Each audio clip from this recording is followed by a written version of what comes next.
अमरावती शहरातून एक मोठी कारवाई समोर आली आहे। गुन्हे शाखेच्या पथकाने अंमली पदार्थांविरोधात मोठी कारवाई करत 12 ग्रॅम एमडी जप्त केली आहे। या प्रकरणात एका 19 वर्षीय तरुणाला ताब्यात घेण्यात आले आहे।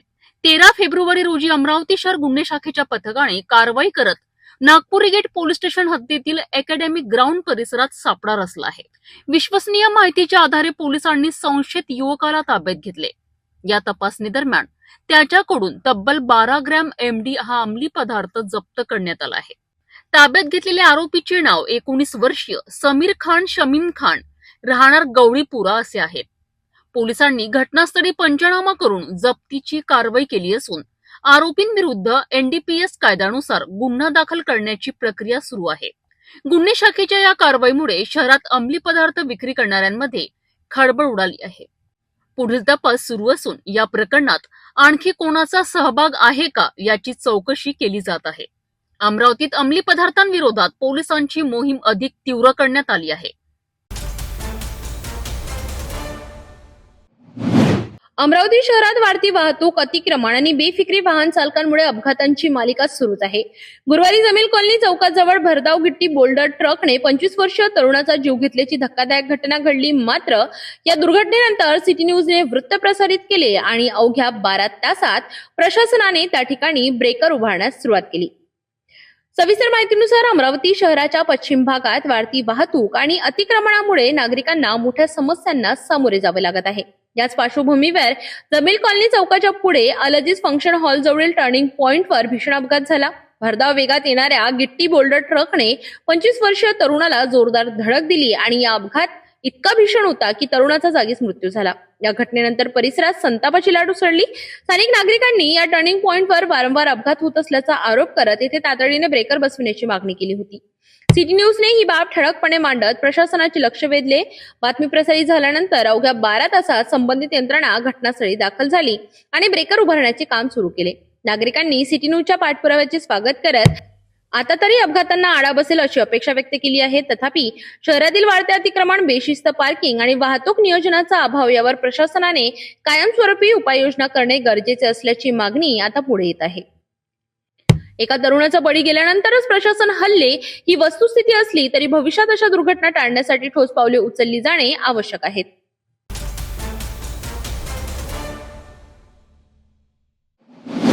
विरुद्ध दिशेने येणाऱ्या वाहनाला जागा देताना एक मालवाहू ट्रक थेट रस्त्याखाली घसरून नाल्यात पडल्याची घटना शुक्रवारी दुपारी घडली। मिळालेल्या माहितीनुसार एक मालवाहू ट्रक आपल्या मार्गाने जात असताना समोरून येणाऱ्या वाहनाला साईड देण्याचा प्रयत्न करीत होता, परंतु हा रस्ता अत्यंत अरुंद असल्यामुळे ट्रक चालकाचा वाहन नियंत्रणात ठेवताना अडचण आली आणि ट्रक अचानक रस्त्याच्या खाली घसरत थेट नाल्यात कोसळला।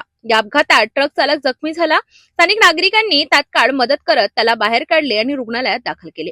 घटनेची माहिती मिळताच पोलीस तात्काळ घटनास्थळी दाखल झाले आणि पोलिसांनी वाहतूक सुरळीत करत परिस्थिती नियंत्रणात आणली। दरम्यान स्थानिक नागरिकांनी या रस्त्याच्या अरुंद अवस्थेबाबत प्रशासनाकडे अनेकदा तक्रारी केल्याचे सांगितले आहे।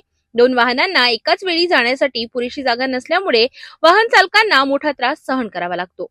हा अपघात हा याच समस्येचा परिणाम असल्याचे नागरिकांचे म्हणणे आहे। आता प्रशासन या रस्त्याच्या रुंदीबाबत कोणती पावले उचलते याकडे सर्वांचे लक्ष लागले आहे। अमरावती महानगरपालिकेच्या पथविक्रेता धोरणावरून पुन्हा एकदा वाद निर्माण झाला आहे। पथविक्रेता अधिनियम 2014 नुसार प्रक्रिया पूर्ण न करता 29 हॉकर झोन मंजूर करण्यासाठी बैठक बोलविण्यात आल्याचा आरोप संघटनेने केला आहे। या पार्श्वभूमीवर विभागीय आयुक्तांकडे बैठक स्थगित करण्याची मागणी करण्यात आली। सविस्तर माहितीनुसार अमरावती शहरात पथविक्रेत्यांच्या प्रश्नांवरून प्रशासन आणि संघटना यांच्यात तणावाचे वातावरण निर्माण झाले आहे।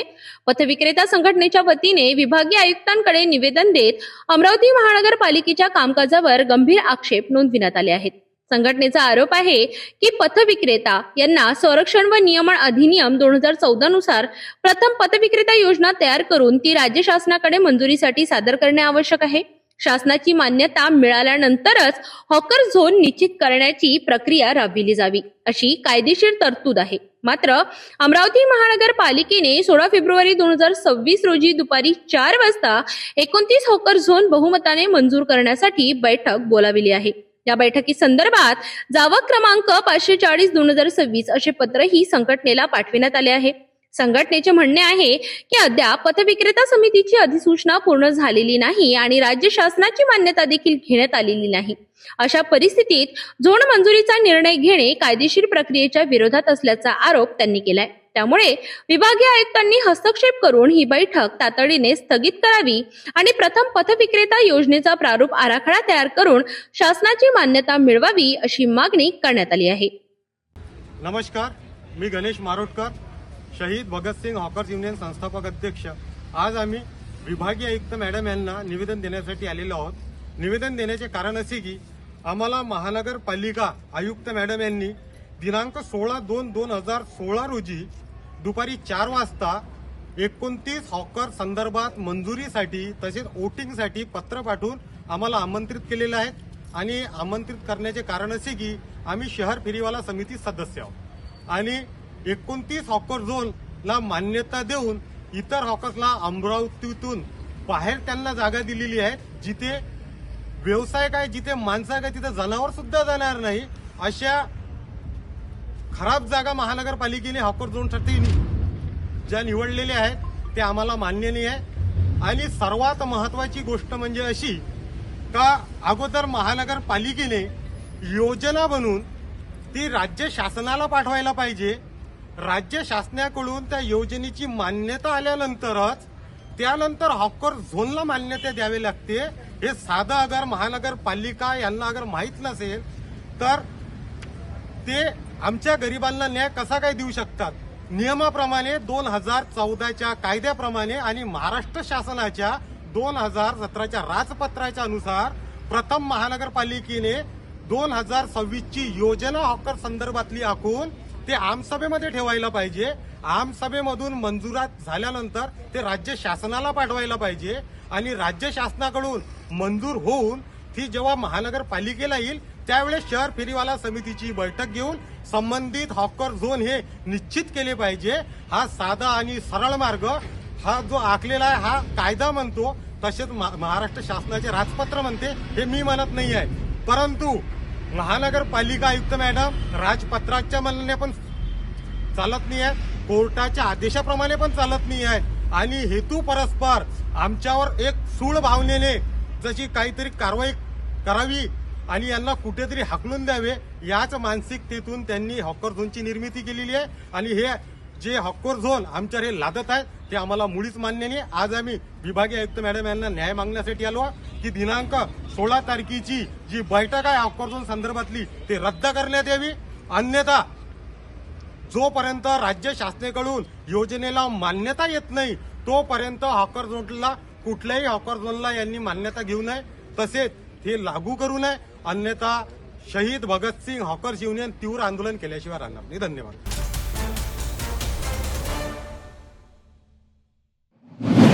बडनेरा परिसरातील गृहोपयोगी वस्तू संचाचे वाटप अचानक बंद केल्याने शेकडो कामगारांचा संताप उसळला. जिल्हाधिकारी कार्यालयातून 11 तारखेला पत्र निर्गमित झाल्यानंतरही संबंधित कंत्राटदाराने ते पत्र 13 तारखेला सकाळी गेटवर लावल्याने कामगारांमध्ये तीव्र नाराजी पसरली. या निर्णयाविरोधात संतप्त कामगारांनी यवतमाळ बडनेरा महामार्गावर रास्ता रोको आंदोलन छेडले. सविस्तर माहितीनुसार बडनेरा कामगार कल्याण मंडळाच्या वतीने बडनेरा नजीक कामगारांना गृहोपयोगी वस्तू संच आणि इतर साहित्याचे वाटप सुरू होते. मात्र जिल्हाधिकारी कार्यालयातून 11 तारखेला आदेश निर्गमित झाल्यानंतरही संबंधित कंत्राटदाराने तो आदेश 2 दिवस उशिरा म्हणजेच 13 तारखेला सकाळी गेटवर लावला. अचानक आणि कोणतीही पूर्वसूचना न देता वाटप बंद करण्यात आल्याने हजारो कामगारांमध्ये संभ्रम आणि संताप निर्माण झाला. आधी सूचना न देता आणि पर्यायी व्यवस्था न करता वाटप बंद का, असा सवाल कामगारांनी उपस्थित केला. कंत्राटदारांच्या नियोजनाच्या अभावामुळे हजारोंच्या संख्येने कामगारांना पत्र देण्यात आले होते. मात्र प्रत्यक्षात वाटप बंद झाल्याने कामगारांना नाहक त्रास सहन करावा लागला. संतप्त कामगारांनी यवतमाळ बडनेरा महामार्गावर रास्ता रोको आंदोलन छेडत काही काळ वाहतूक ठप्प केली. परिसरात तणावपूर्ण परिस्थिती निर्माण झाली होती. परिस्थिती गंभीर होत असल्याचे लक्षात येतात पोलीस यंत्रणा घटनास्थळी दाखल झाली. वरिष्ठ पोलीस निरीक्षक सुनील चव्हाण यांच्या मार्गदर्शनाखाली पोलीस निरीक्षक सोनोने यांनी आंदोलनकर्त्या कामगारांशी चर्चा केली. प्रशासनाकडून योग्य तो तोडगा काढण्याचे आश्वासन देण्यात आल्यानंतर कामगारांनी रास्ता रोको आंदोलन मागे घेतले आणि वाहतूक सुरळीत करण्यात आली. 11 फेब्रुवारी रोजी जिल्हाधिकाऱ्यांच्या प्राप्त आदेशानुसार 10 फेब्रुवारीपासून अमरावती जिल्ह्यातील एकूण 14 तालुक्यांमधील कामगारांना गृहोपयोगी संच, सुरक्षा संच आणि अत्यावश्यक संच घेऊन जाण्याच्या दृष्टीने सोयीचे नाही. त्यामुळे 10 फेब्रुवारी पासून वाटपाच्या ठिकाणी दररोज फक्त 3000 कामगारांना किट वाटपासाठी ऑनलाईन अपॉइंटमेंट देण्यात आल्यामुळे मोठ्या प्रमाणावर गर्दी आणि गोंधळ होऊन कायदा आणि सुव्यवस्थेचा प्रश्न निर्माण झाला होता. कामगार त्यांच्या साहित्य वाटपासाठी रात्री 11 वाजेपर्यंत मोठ्या प्रमाणात गर्दी करून या ठिकाणी उपस्थित राहत होते आणि त्यामुळे कायदा व सुव्यवस्थेचा प्रश्न निर्माण झाला होता, ज्यामुळे जीवित आणि वित्तहानी टाळण्यासाठी अत्यावश्यक उपाययोजना म्हणून जिल्हाधिकाऱ्यांच्या वतीने 13 फेब्रुवारी 2026 पासून तात्काळ हे संच वाटप बंद करण्यात आले. रात्रीपासून आम्हाला आजची तारीख दिली होती म्हणून आम्ही रात्री 3 वाजतापासून इथून आम्हाला माहित असलं तर आम्ही आलो नसतो आणि आमचं म्हणजे लेकरं बाहेर टाकून आणि इथं आम्ही लहान इथं उपस्थित नसतो झालो. आम्हाला पहिले याच्या सूचना द्यायला लागत होती. आम्ही आलो नसतो, ऑटो करून आलो, 1000 रुपये भरून आलो आम्ही. हे मग आमच्या कोण्या कामाचं? मग इकडले जाईल ना तिकडले जाईल, गाडीचा खर्च जाते, इथपर्यंत आम्ही वापस जाऊ शकत नाही. आमची मदत झाली पाहिजे. संबंधित अधिकारी, तहसीलदार यांच्याशी संपर्क साधून तालुका स्तरावर हे साहित्य वाटपाची व्यवस्था पुढील काही दिवसात हे वाटप सुरू करण्यात यावे. तसेच संबंधित कार्यालयाची पूर्वपरवानगी घेऊन ही सर्व तयारी आणि उपाययोजना करावी असे जिल्हाधिकारी आशिष एरेकर यांचे आदेश 11 फेब्रुवारी 2026 रोजी प्राप्त झाले. मात्र हे आदेश संबंधित ठिकाणी 13 फेब्रुवारी रोजी लावण्यात आले आणि त्यामुळे कामगार संतप्त झाले. चरणदास रामभाऊ शिरसाट, राहणार अंतरगाव शिवाजी, तालुका दर्यापूर, जिल्हा अमरावती. कमीत कमी 90 किलोमीटर माझं गाव आहे. त्या गावावरून आलो आणि बाया मंडळी माझ्या संग आहे आणि लहान बाळ बी आहे. मी बरेच खासदार साहेबाला फोन लावला, आमदार साहेबाला फोन लावला. ते म्हणतात की आम्ही आता कलेक्टर ऑफिसला फोन लावतो. अजून लावण्याचा पत्ताच नाही त्याच्यावाला. आता अतिशय 9, 9:30 वाजून राहिले. आम्ही रात्री 10:30 वाजता इथं लाईनीत हजर झालेलो आहोत. अंधारातच धुळला, पोपळला, काळी कचरा भरपूर असलेली, त्याच कचऱ्याचा आम्ही ताप करत अतिशय आम्ही उलट स्वच्छता अभियान राबवलो. दरम्यान कंत्राटदाराच्या हलगर्जीपणामुळे आणि आदेश जाहीर करण्यात झालेल्या विलंबामुळे हा प्रकार घडल्याचा आरोप कामगारांकडून केला जात आहे. भविष्यात अशा प्रकारे अचानक निर्णय घेऊन कामगारांना अडचणीत टाकू नये, तसेच संबंधितांवर कारवाई करावी अशी मागणी कामगारांनी केली आहे.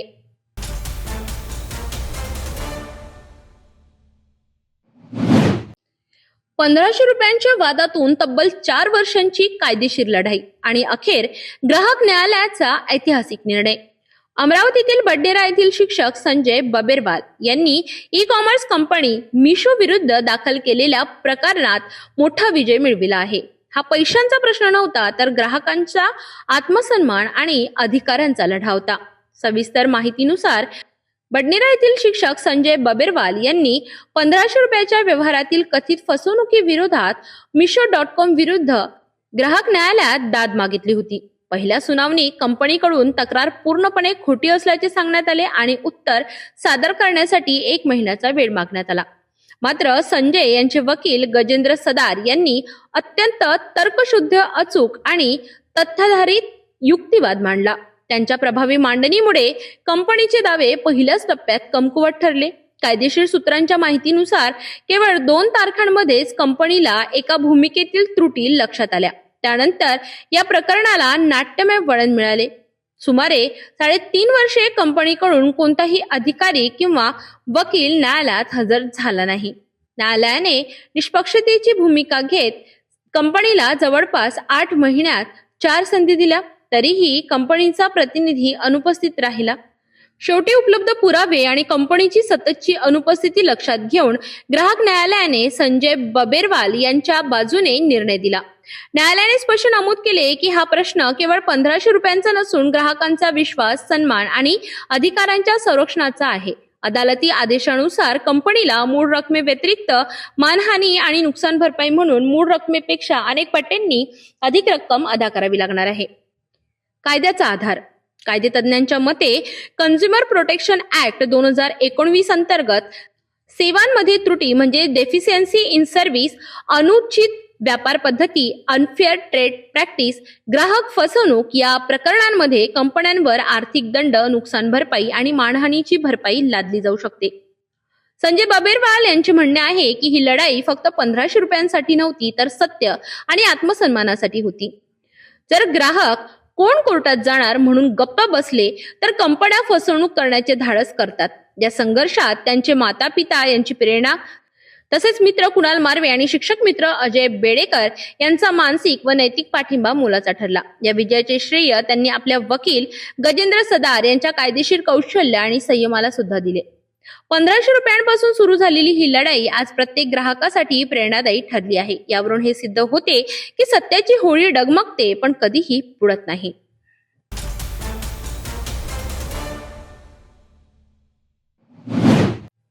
तिवसा तालुक्यातील शेंदोळा खुर्द गावातून एक धक्कादायक घटना समोर आली आहे. सूर्यगंगा नदीपात्रात अज्ञात इसमाचा कुजलेल्या अवस्थेतील मृतदेह आढळून आल्याने परिसरात भीतीचे वातावरण निर्माण झाले आहे.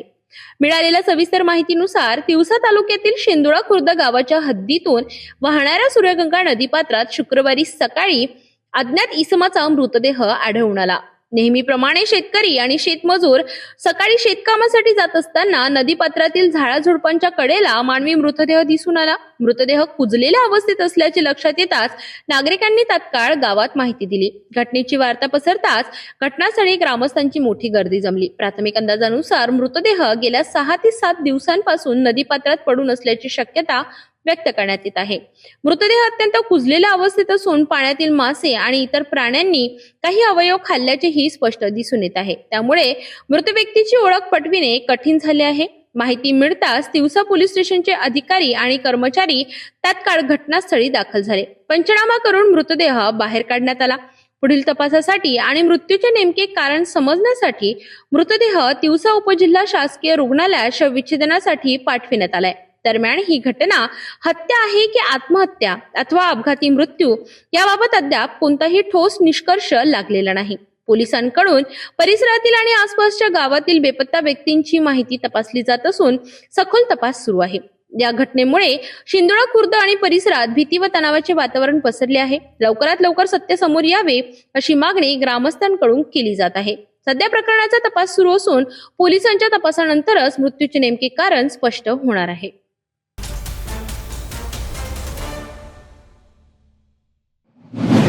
मेळघाटातील कुपोषण रोखण्यासाठी आणि बालकांच्या आरोग्यासाठी रात्रंदिवस झटणाऱ्या अंगणवाडी सेविका आज स्वतःच्या हक्कासाठी रस्त्यावर उतरल्या आहेत. धारणी तालुक्यातील अंगणवाडी सेविकांनी पंचायत समितीसमोर जोरदार धरणे आंदोलन केले. वारंवार मिळणारी आश्वासने आणि प्रशासनाचे दुर्लक्ष यामुळे या रणरागिणी आता आक्रमक झाल्या आहेत. मिळालेल्या सविस्तर माहितीनुसार मेळघाटातील अतिदुर्गम आणि जंगलाच्या भागात जिथे मोबाईल नेटवर्क पोहोचत नाही तिथे अंगणवाडी सेविका आपले कर्तव्य बजावत आहे. मात्र आज याच सेविकांना धारणी पंचायत समितीच्या उंबरठ्यावर बसावे लागले आहे. त्यांच्या प्रमुख मागण्यांमध्ये वेळेवर पगार मिळणे, ग्रॅज्युएटी लागू करणे आणि अमृत आहार योजनेचे थकीत पैसे त्वरित देणे यांचा समावेश आहे. विशेष म्हणजे प्रशासनाकडून त्यांना ऑनलाईन काम करण्याचा सक्तीचा आदेश दिला जातो. मात्र मेळघाटातील भौगोलिक परिस्थिती पाहता हे काम करणे अशक्य असल्याचे त्यांचे म्हणणे आहे. शासनाने दिलेली आश्वासने हवेत विरल्याने केवळ शब्दांच्या खेळात आम्हाला अडकवू नका अशा भावना यावेळी व्यक्त करण्यात आल्या. अंगणवाडी सेविकांचे हे आंदोलन म्हणजे केवळ मानधनासाठी दिलेला लढा नसून तो त्यांच्या अस्तित्वाचा आणि आत्मसन्मानाचा लढा आहे. प्रशासनाने आता तरी याकडे गांभीर्याने लक्ष देऊन मेळघाटातील या सेविकेंना न्याय द्यावा हीच अपेक्षा व्यक्त केली जात आहे.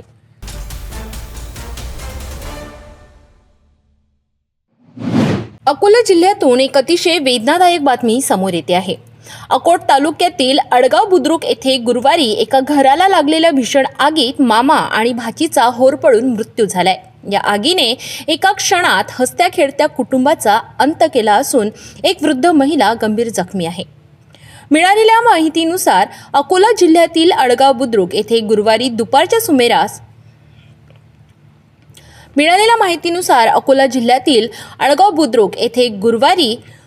सुरेश चव्हाण यांच्या घरात अचानक आग भडकली. ही आग इतकी भीषण होती की पाहता पाहता संपूर्ण घराला आगीच्या ज्वाळांनी वेढले.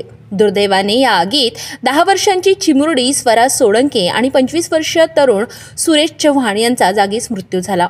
मृतांमधील नाते मामा भाचीचे असल्याचे सांगण्यात येत आहे. घटनेच्या वेळी घरात मोठा स्फोट झाल्याचा आवाज आल्याने परिसरात दहशतीचे वातावरण पसरले. स्थानिक नागरिकांनी प्रसंगावधान राखून बादल्या आणि मोटारीने आग विझविण्याचा प्रयत्न केला, मात्र तोपर्यंत 2 जीव गेले होते. या घटनेत रत्नाबाई चव्हाण या वृद्ध महिला गंभीररित्या भाजल्या असून त्यांना तातडीने अकोला येथील शासकीय वैद्यकीय महाविद्यालयात हलविण्यात आले. ठाणेदार गजानन राठोड यांनी दिलेल्या माहितीनुसार आगीचे नेमके कारण अद्याप स्पष्ट झालेले नाही.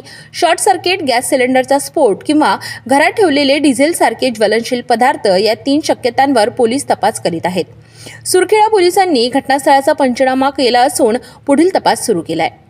आळगाव बुद्रुकमध्ये घडलेल्या या घटनेमुळे संपूर्ण गावावर शोककळा पसरली आहे. अशा घटना पुन्हा घडू नयेत म्हणून आपण सर्वांनी सतर्क राहणे आवश्यक आहे. आगीपासून बचावासाठी काही खबरदारी सगळ्यांनी बाळगावी. इलेक्ट्रिक वायरिंग, घरातील जुन्या तारा आणि स्विच वेळोवेळी तपासून घ्या. शॉर्ट सर्किट हाताळण्यासाठी MCBचा वापर करा. गॅस सुरक्षा, स्वयंपाक झाल्यानंतर आणि झोपण्यापूर्वी गॅस सुरक्षा, स्वयंपाक झाल्यानंतर आणि रात्री झोपण्यापूर्वी गॅस सिलेंडरचे रेग्युलेटर नेहमी बंद करा. गॅसचा वास आल्यास वीज बटणे सुरू करू नका. ज्वलनशील पदार्थ, घरामध्ये डिझेल, पेट्रोल किंवा इतर कोणतेही ज्वलनशील पदार्थ साठवून ठेवू नका. सतर्कता, घरात धूर किंवा आगीचा वास आल्यास त्वरित घराबाहेर पडा आणि इतरांना सावध करा. सुरक्षित रहा आणि जागरूक रहा.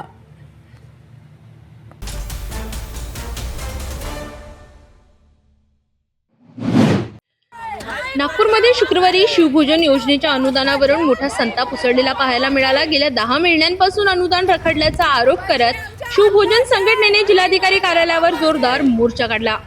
सविस्तर माहितीनुसार नागपूर शहरात शिवभोजन योजनेच्या अनुदानाचा प्रश्न गंभीर बनला आहे. शिवभोजन संघटनेच्या वतीने शुक्रवारी जिल्हाधिकारी कार्यालयावर मोर्चा काढण्यात आला. या आंदोलनात संघटनेचे अध्यक्ष सुनील बॅनर्जी यांच्यासह अनेक केंद्र चालक सहभागी झाले होते. संघटनेचा आरोप आहे की गेल्या 10 महिन्यांपासून शासनाकडून अनुदान मिळालेले नाही. त्यामुळे अनेक शिवभोजन केंद्रे आर्थिक अडचणीत सापडली असून काही केंद्रे बंद होण्याच्या मार्गावर आहेत. थकीत बिल आहे, 9 महिने झाले आहे. मी पण एक संचालिका आहे. इथे आलेली संख्या पाहत असताना आपण नागपूरचेच नाही तर ग्रामीणचे आणि आजूबाजूच्या शहराचे पण लोक इथे आलेले आहेत. त्यांचे पण बिल असेच थांबलेले आहेत. सगळे आपापले प्रयत्न करून थकले आहेत. सरकार फक्त आम्हाला आश्वासन देत असते, आज देऊ उद्या देऊ असं म्हणून सांगत असते आणि आम्हाला टाळमटाळ करण्यात येत आहे. ही योजना तत्कालीन मुख्यमंत्री उद्धव ठाकरे यांच्या काळात सुरू करण्यात आली होती. गरीब आणि गरजू नागरिकांना कमी दरात भोजन उपलब्ध करून देणे हा या योजनेचा मुख्य उद्देश होता. संघटनेने मुख्यमंत्री देवेंद्र फडणवीस, केंद्रीय मंत्री नितीन गडकरी तसेच महसूल मंत्री व पालकमंत्री चंद्रशेखर बावनकुळे यांच्याकडे निवेदन सादर केल्याची माहिती आहे. 10 महिन्यापासून इतक्या अडचणीत आलो आहोत आम्ही की आम्ही आपलं शिवभोजन कसं चालवायचं. रोज 100 लोकांना जीव घालावं लागतं. माझ्या शिवभोजनमध्ये विधवा महिला त्यांना पेमेंट करावंच लागतो, कारण आमच्या भरोश्यावर ते आहेत. ते आपलं घर कसं चालवतील. पण आज आमचीच अशी नौबत आली आहे की आम्ही आपलं घर कसं चालवू. जिल्हाधिकारी कार्यालयावर आंदोलनादरम्यान या आंदोलनकर्त्यांनी चंद्रशेखर बावनकुळे यांना घेरा घालून आपल्या मागण्या त्यांच्या समोर मांडल्यात. इतकी सुंदर स्कीम सरकारने आणलेली आणि सरकारची स्कीम सरकार चालवतो, जनतेसाठी चालवतो, गरीब जनतेसाठी चालवतो. मग ही इतकी सुंदर स्कीम ती चालू ठेवण्यासाठी लागतो पैसा. आज 9 महिने आम्ही जे काही केलं असेल पण आमचं शिवभोजन आम्ही चालू ठेवलेलं आहे आणि पुढेही ठेवू. सरकार काही आश्वासन तर द्यावे आम्हाला. पैसा देणार नाही देणार, केव्हा देणार. 9 महिने म्हणजे खूप मोठे होत. जवळपास 18-19 करोड आमच्या नागपूर शहराचे आहे. तसं पाहता तर पूर्ण महाराष्ट्राचं शिवभोजन केंद्राचे बिलं थांबलेले आहे. मात्र आतापर्यंत फक्त आश्वासने मिळाल्याचा आरोप संघटनेने केला आहे. लवकरात लवकर अनुदानाची रक्कम मिळाली नाही तर आंदोलन अधिक तीव्र करण्याचा इशारा शिवभोजन संघटनेने केला आहे. आणि आताची परिस्थिती अशी आहे की जे शिवभोजन हे गरीब गरजूंसाठी जी योजना सुरू केली आहे, पण आता गरिबांवर पण आता अत्याचार होणं सुरू झालं. कारण की बिलच नाही येणार तर शिवभोजन कसे चालवायचे याचा विचार आम्हा सर्व महिलांना पडला आहे. सर्वात जास्त जर बघितलं तर आता बचत गटाच्या महिला सगळ्यात जास्त प्रमाणात शिवभोजनमध्ये काम करीत आहे व त्यांचे पेमेंट आम्ही देऊ शकत नाही. ही खूप मोठी बाब आहे आमच्यासाठी. कारण ही योजना चालवत असताना बरेच अडचणी आम्हाला येत आहे. कारण की किराण्यावाल्याचे घरमालकांचे बिल, जे आमचे हॉटेलचे बिल आहे ते सुद्धा अजून देणं झाले नाही आहे. तरी सरकारला एक विनंती आहे की हे शिवभोजनचे बिल लवकरात लवकर आम्हाला देण्यात यावे. त्यामुळे हा प्रश्न आता राजकीय आणि प्रशासकीय स्तरावरही चर्चेचा विषय ठरत आहे. 10 महिन्याचं पेमेंट आमचं निघालं पाहिजे आणि नियोजन करून आणि परत आर्थिक वर्षामध्ये याचं नियोजन केलं पाहिजे असं मला तरी वाटते. पहा आता याच्यासाठी सर्व आता पूर्ण महाराष्ट्रातले संयोजक सुद्धा येतील, शिवभोजन संचालक. तर आंदोलन तीव्र आंदोलन होईल असं मला वाटते. कारण कसं आहे की आता डोक्यावर म्हणजे डोक्यापर्यंत पाणी गेलेलं आहे. आमचे डोळे, नाक, कान सर्व बुडून गेलेले आहेत. त्याच्यामुळे आता तीव्र आंदोलनाची वेळ आलेली आहे. शिवभोजन योजनेच्या माध्यमातून हजारो गरजू नागरिकांना दररोज भोजन मिळते. मात्र अनुदान रखडल्याने ही सेवा धोक्यात येण्याची शक्यता व्यक्त आहे. शासन यावर नेमका काय निर्णय घेणार याकडे आता सर्वांचे लक्ष लागले आहे. और देवाभाऊ मुख्यमंत्री बने तब से हमको अनुदान नियमित तौर पे मिल नहीं रहा शिवभोजन, इसलिए काफ़ी दयनीय स्थिति में हमारे शिवभोजन केंद्र संचालक चल रहे हैं. कर्जबाजारी हो गए हैं, ब्याजों का मतलब बहुत सारा हिस्सा प्रॉफिट रहता ही है, लेकिन वो प्रॉफिट का बहुत सारा हिस्सा वो ब्याज में जा रहा है. और अब तो किसी के पास गहने रखने लायक थे तो उसने गहने रख दिए, अब तो उसके पास गहने भी रखने लायक नहीं है. अब बैंक का ब्याज भी देने लायक उनके पास अभी पैसे नहीं है. उनको रूम, किराए का रूम था घर. या आंदोलनादरम्यान पालकमंत्री चंद्रशेखर बावनकुळे यांनी काय सांगितलं ते जाणून घेऊया. मागच्याच कॅबिनेटमध्ये माननीय मुख्यमंत्रीजी आणि छगन भुजबळजी यांची चर्चा केली आहे आणि आताही त्यांची चर्चा करतो आहे. मागच्याही काळापासून शिवभोजन थाळीचे पैसे प्रलंबित आहेत. काही ठिकाणी 4 महिन्यापासून आहे, काही ठिकाणी 6 महिन्यापासून आहे. मी आजच माननीय मुख्यमंत्री महोदयाची आणि आत्ताच भुजबळ साहेबांशी मी चर्चा करतो आहे. मला वाटतं की लवकरात लवकर यांना पैसे मिळतील याचा पुढाकार मी घेईल. कारण मला आज या ठिकाणी विभागीय आयुक्त कार्यालयामध्ये संतप्त भावना या शिवभोजन थाळीच्या आमच्या लाडक्या बहिणींच्या आहे. मोठ्या प्रमाणात आक्रोश आहे. काही लोकांनी कर्ज काढलेलं आहे. तर निश्चितपणे शासनाने लवकरात लवकर यांना त्यांच्या कामाचे पैसे दिले पाहिजे, शिवभोजन थाळीचे पैसे दिले पाहिजे. याकरता मी स्वतः फॉलोअप करतो. महाराष्ट्रभरच ही समस्या आहे. सरकार काही वेगळी रक्कम काढून तोडगा काढण्याची तयारी आहे, कारण गरीब महिला आहे या सगळ्या. मला हे माहिती आहे की त्यांनी मोठ्या प्रमाणावर कर्ज काढून शिवभोजन थाळी चालवलेली आहे. मागच्याही 15 दिवसापूर्वी मला यांचं निवेदन दिलं होतं. आमच्या सर्व बहिणी आल्या होत्या. आम्ही निश्चितपणे आजच माननीय मुख्यमंत्री मोदींची आणि माननीय छगन भुजबळ साहेबांची चर्चा करून यामध्ये मार्ग काढण्याचा प्रयत्न करील. कारण त्यांच्या भावना संतप्त आणि बरोबर आहे. 5-6 महिन्यापासून त्यांना पगार मिळाला नाही. पण काही लोकांनी तर असं मी सर्वांचं ऐकत असताना सर्वांचे निवेदन घेत असताना काही लोकांनी जास्त आक्रोश तयार केला. मला वाटतं जर मी ऐकतोय, जर मी चर्चा करतोय, त्यावेळी मात्र थोडा जास्तीत पद्धतीने आंदोलनात पवित्रा घेतला आहे. मी पोलिसांना सांगितलं आहे त्यांच्यावर कुठली कारवाई करू नका, पण शिवभोजन थाळीचे पैसे नक्की मिळवून देणार आहे. महिलांचं असं म्हणणं आहे की हा उपक्रम सुरू ठेवणं खूप अवघड आहे, कारण की 10 महिने झाले ना कर्ज काढू सध्या हा उपक्रम चालू. बरोबर आहे. 9 महिने झाले त्यांचे, 6 महिने झाले त्यांचे पैसे नाही आहे. त्यांना कसं काय अफोर्डेबल होणार आहे? त्यामुळे त्यांनी सरकारकरता काम केलं आहे, सरकारी योजनेकरता काम केलं आहे. त्यांचे पैसे मिळालेच पाहिजे या भावनेची मी आहे. मी मुख्यमंत्र्यांची आणि अन्नपुरवठा मंत्र्यांची आज बोलेल आणि त्यांच्या सौर तीव्र भावना मी आजच भुजबळ साहेबांची आता बोललो. ते एका डॅशवर भाषण देत आहे. त्यांचं भाषण संपलं की माननीय भुजबळ साहेबांची बोलून येणाऱ्या कॅबिनेटमध्ये मंत्रिमंडळाच्या बैठकीमध्ये हा विषय मी मांडेल. निश्चितपणे लवकरात लवकर त्यांना कसा पैसा मिळेल याची काळजी मी घेईल.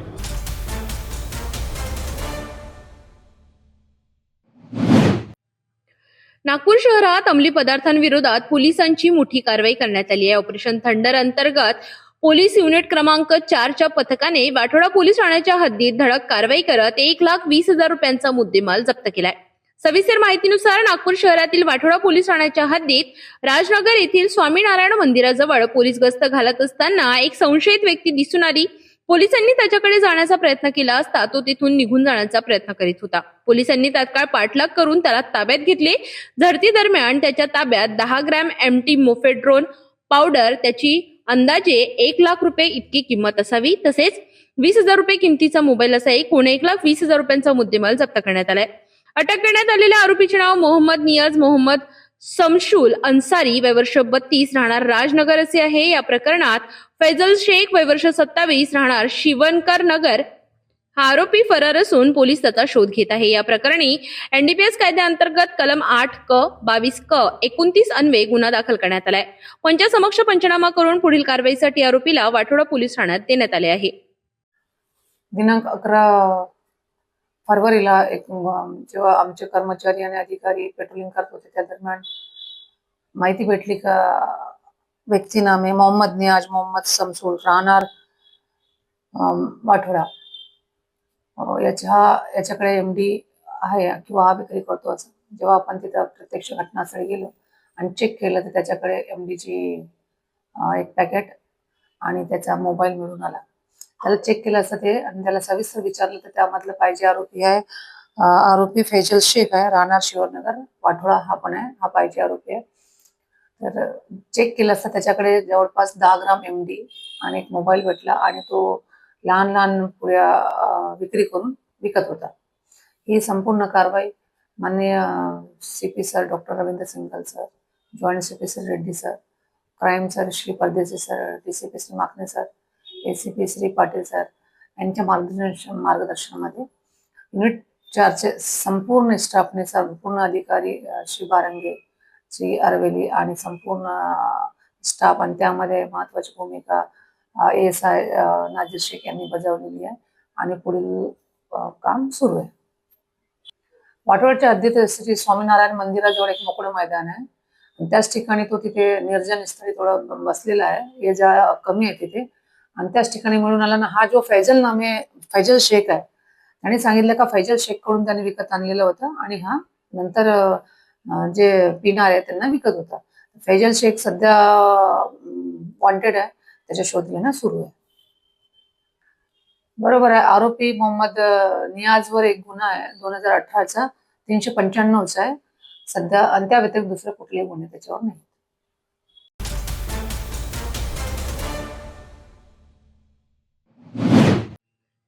नागपूर शहर उड्डाणपुलांचे शहर बनत असताना एक धक्कादायक प्रकार समोर आला आहे.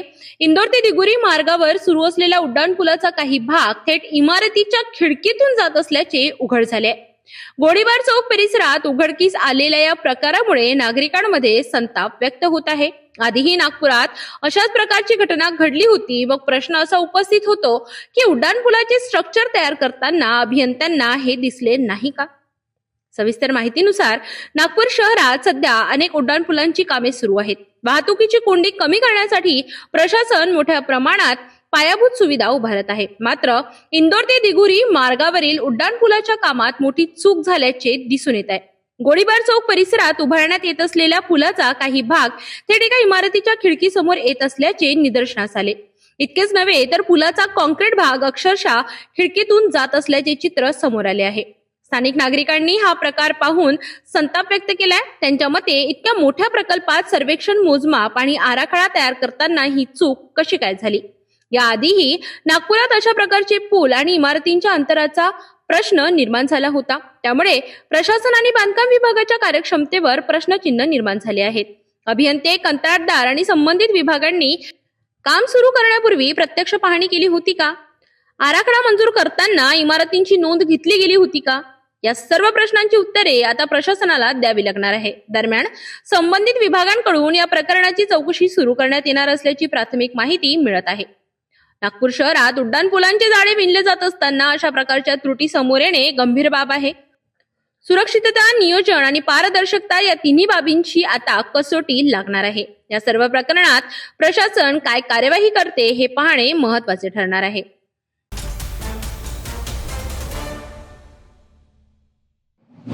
सिद्धेश्वर मुक्तगिरी येथे सध्या पूज्य आचार्य श्री 108 समयसागरजी महाराज यांचा मुनी संघ विराजमान आहे.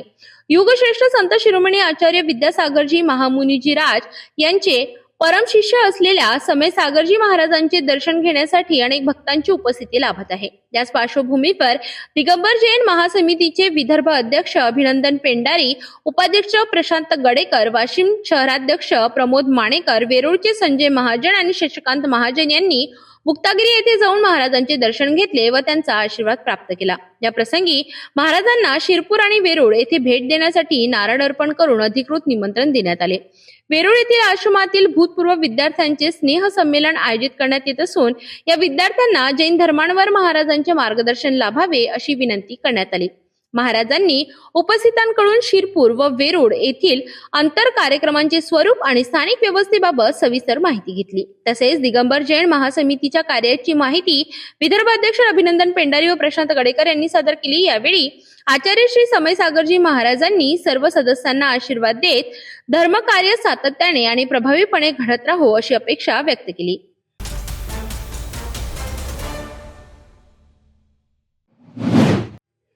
नांदेड जिल्ह्यातील नायगाव तालुक्यातील नरसी येथे राजकीय वैमनस्यातून भावकीतील 2 गट आमनेसामने आले आणि पाहता पाहता तुंबळ हाणामारी झाली। लाठाकाठ्यांनी एकमेकांवर जीवघेणा हल्ला करण्यात आला। विशेष म्हणजे पोलिसांच्या उपस्थितीतच हा थरार घडला असून संपूर्ण घटना मोबाईलमध्ये कैद झाली आहे। सविस्तर माहितीनुसार नांदेड जिल्ह्यातील नायगाव तालुक्यातील नरसी गावात गुरुवारी राजकीय वैमनस्यातून 2 भावकी गटांमध्ये तुफान हाणामारी झाली। 2 गटांमध्ये आधीपासूनच राजकीय वाद असल्याची माहिती समोर येत आहे। हा वाद इतका चिघळला की दोन्ही गटांनी एकमेकांवर लाठाकाठ्यांनी हल्ला चढविला।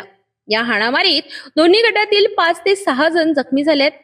जखमींमध्ये शिवसेना औभाटाचे तालुका प्रमुख रवींद्र भिलवंडे तसेच काँग्रेसचे जिल्हाध्यक्ष संभाजी भिलवंडे यांचा समावेश आहे। विशेष म्हणजे पोलीस घटनास्थळी उपस्थित असतानाच दोन्ही गटांनी एकमेकांवर हल्ला केल्याचे व्हिडिओमध्ये स्पष्ट दिसत आहे। या व्हिडिओमध्ये सोशल मीडियावर मोठ्या प्रमाणात व्हायरल झाला असून परिसरात तणावाचे वातावरण निर्माण झाले आहे। जखमींवर सध्या रुग्णालयात उपचार सुरू आहेत। या प्रकरणात दोन्ही गटांकडून परस्पर विरोधी तक्रारी दाखल करण्यात येत असून लवकरच गुन्हे नोंदविले जाणार असल्याची माहिती पोलिसांनी दिली आहे। घटनेनंतर गावात अतिरिक्त पोलीस बंदोबस्त तैनात करण्यात आला। परिस्थिती नियंत्रणात असल्याचे प्रशासनाकडून सांगण्यात आले। नरशीतील या घटनेमुळे राजकीय वैमनस्य किती टोकाला जाऊ शकते याचा प्रत्यय पुन्हा एकदा समोर आलाय।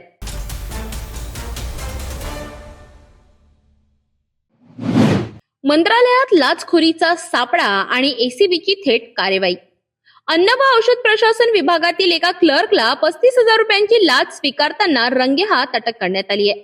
मेडिकलचा निलंबित परवाना पूर्ववत करून देण्यासाठी 50,000ची मागणी करण्यात आल्याचा आरोप आहे। या कार्यवाहीनंतर राजकारणही तापलं असून काँग्रेस प्रदेशाध्यक्ष हर्षवर्धन सपकाळ यांनी सरकारवर जोरदार हल्लाबोल केलाय।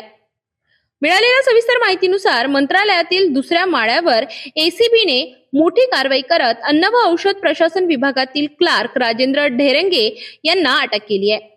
तक्रारदाराकडून मेडिकलचा निलंबित परवाना पूर्ववत करण्यासाठी 50,000 रुपयांची लाच मागण्यात आली होती।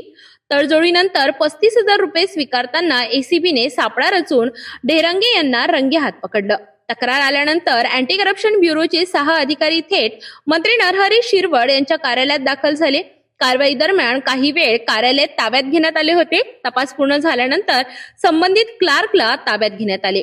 मंत्रालयातच झालेल्या या कार्यवाहीमुळे मोठी खळबळ उडाली असून विविध चर्चांना उधाण आले आहे। दरम्यान या घटनेवर काँग्रेस प्रदेशाध्यक्ष हर्षवर्धन सपकाळ यांनी तीव्र प्रतिक्रिया देत राज्य सरकारवर टीका केली आहे। त्यांच्या म्हणण्यानुसार महायुती सरकारच्या कारकिर्दीत मंत्रालयात खुलेआम लाचखोरी आणि कमिशनखोरी सुरू आहे। जनतेची कामे पैशांशिवाय होत नाहीत अशी गंभीर परिस्थिती निर्माण झाली असल्याचा आरोप त्यांनी केलाय। मुख्यमंत्र्यांनी या प्रकरणाची तात्काळ दखल घेऊन संबंधितांवर कठोर कारवाई करावी आणि जनतेसमोर सत्य मांडावे अशी मागणीही त्यांनी केली आहे। एसीबीच्या या कार्यवाहीमुळे मंत्रालयातील कार्यपद्धतीवर पुन्हा एकदा प्रश्नचिन्ह उपस्थित झाले आहे। मंत्रालयातच झालेल्या एसीबीच्या कार्यवाहीमुळे राज्याच्या प्रशासनावर प्रश्नचिन्ह उपस्थित झाले आहेत। लाचखोरीवर आळा बसणार का, संबंधितांवर कठोर कारवाई होणार का, हे पाहणे आता महत्त्वाचे ठरणार आहे।